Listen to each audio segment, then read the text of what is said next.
focus here. We're gonna study the half Nelson. So I'm here, okay? Many people are taught that when you throw a half Nelson, you go under the armpit and you reach to the back of the neck, okay?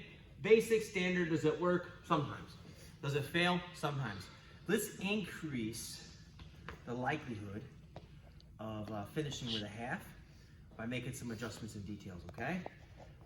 Even if I get the wrist or not, doesn't matter. We're gonna really focus on where our hand placement should be, okay?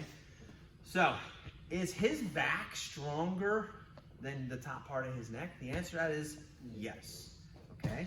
So if I go closer to his back, he's gonna be stronger, yes? But if I bring my hand closer to the top of his head, or at least the back side of his head, can he elevate his head easier? No, it's much harder, right? It's like this. What's easier? If I were to carry a backpack that had 100 pounds, or I had to hold out 100 pounds in my arm extended to the side? Absolutely, because it's on your body. So anytime I attack close to his hips or core, I'm gonna encounter a lot of resistance, okay? So let's take that away. Let's make the end of the lever, which in this case is his head, heavy, because then he has difficult picking his head up. Difficult time picking his head up, right? Pick your head up, right? Now watch, let's go back. Pick your head up, super easy, okay? So bring your hand to the back of his head. And then what you're gonna do is you're gonna crank your elbow up by driving down on his head. And now you see him getting to the side. Okay, so let's just pull your arm in for a sec just so I don't hurt you.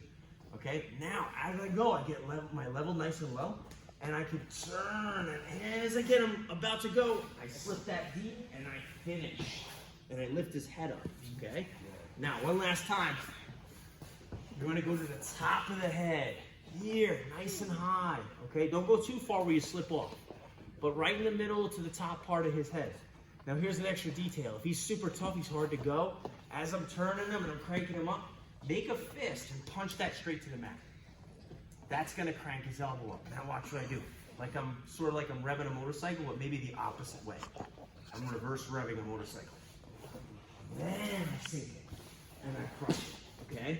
So if you need help cranking him over, you all right, Cindy? Yeah. All right, good.